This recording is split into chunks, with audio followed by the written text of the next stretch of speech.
In this video, let's talk about the life of Princess Charlotte of Wales and her death that triggered a succession crisis to the British House of Hanover. Princess Charlotte of Wales was the queen the United Kingdom never had. She was popular during her lifetime and was beloved by Britons, although sadly, her life was cut short. Her death also threatened a succession crisis to the British House of Hanover.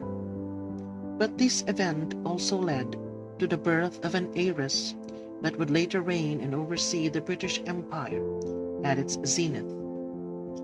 Princess Charlotte Augusta was born on January 7, 1796, to George, Prince of Wales, and Caroline of Brunswick.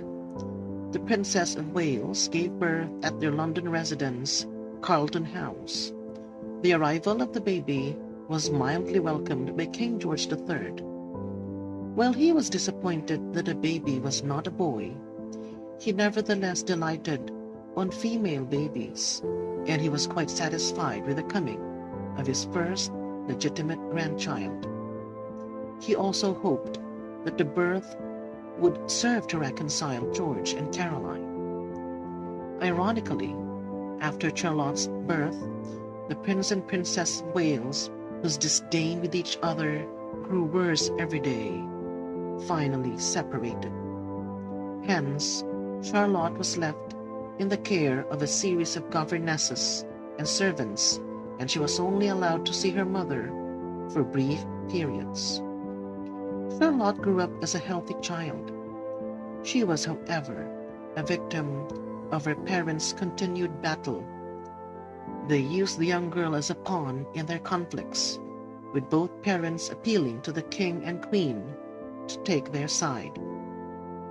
By the time the Prince of Wales began making plans for Charlotte's education, her tutors observed that she chose to learn only what she wanted to learn. Taught by composer Jane Mary Guest, Charlotte became an accomplished pianist. Princess Charlotte was fond of her grandfather, the king. So when King George III finally fell into madness in 1810, the young princess was greatly shattered. By this time, Charlotte began to make decisions for herself. An enthusiastic Whig, she was furious when her father, by now the Prince Regent, did not recall the Whigs to office as many had expected him to do.